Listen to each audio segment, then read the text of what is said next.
I was really glad to watch Chiteshwar Pujara score a century in Sri Lanka because I've always felt that we need stability at the number 3 position, even though he didn't really come in at the number 3 position, but that's a different story.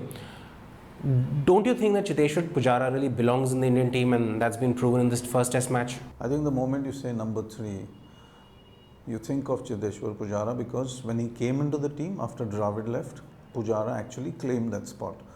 And he went on and he had a great run at that point of time with an average of 59, The point is, why was he sent to open number 1? Fine, Murli Vijay was injured and everything, but he still could have come at number 3 because that is the spot that he plays in. You're experimenting with a player who should be playing at 3. What if he failed? Or what if he had failed? Then what would have happened? He got a duck in the second innings, so what is that? But a century is a century. You might get a duck in the second innings, but when you hit 100, you hit 100 simply because you haven't had a great run in the last so many. You get one opportunity. That one opportunity, fine. Whether it is the BCCI, whether it is Virat Kohli, whoever gave him that opportunity to score. What bothers me sometimes when selections happen with tried and tested players, and tried and tested players fail. You and we both know that Virat failed on the England tour, but he was given a long rope simply because he's a good batsman. Pujara, without any doubt, and looking at what Praveen Amre speaks about him and Rahul Dravid speaks about him, he's a good batsman. Yeah, Dravid said that there's nothing wrong with his technique. Yeah. So when you get a position in, or when you induct the player into the team, the captain then goes and says that players on the fringe or players on the bench is what he means. They should be ready to play a one-off test to be able to do the larger good for the team. Now, whether that pressure Pujara took, translated it onto the pitch and scored those runs, it wasn't a great innings, but it actually showed what Pujara is made of. He's got the mental fortitude to be a number 3 player. I think that's quite clear. That's what the 3 position is, and that's what Rahul Dravid was always in that position for, and that is what Pujara's innings always reeks of, smells of, that he's not going to be style. One weakness in Pujara's game is that he's got a home average of about 75 odd, and in Asia, which is Bangladesh, Sri Lanka, basically 79.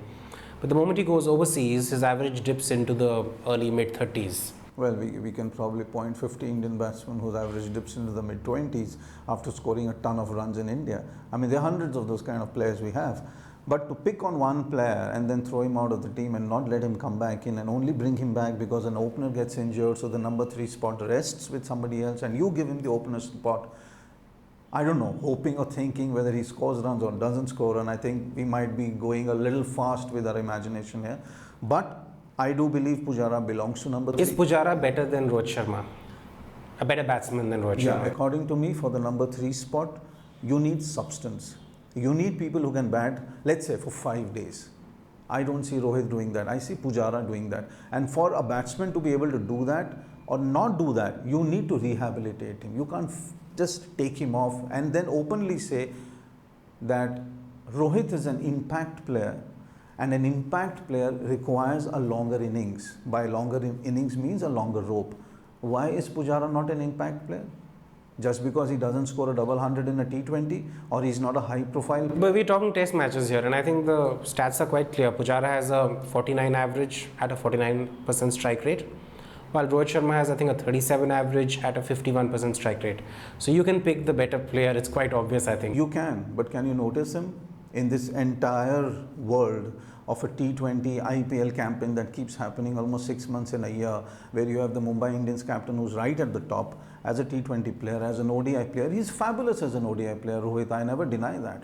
But to deny Chiteshwar Pujara that he is not good, or that needs to be benched or needs to be opening an innings, I think that's wrong. I think if you need him to play, you need him to play a longer innings, you need him to play for the betterment of Indian cricket, you need number 3. Talking about non-cricket reasons, and there's some speculation, right?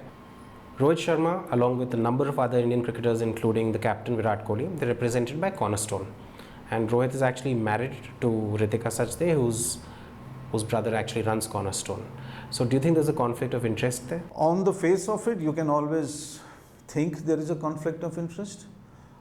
When you look at a situation, and when you look at a situation, you expect an Indian captain to be non-biased, you expect an Indian captain to be fair. So I would rather take the route that yes, Virat is going to be fair. He's young. He understands the connotations of all this because we have seen this whole story being repeated with Dhoni and his company.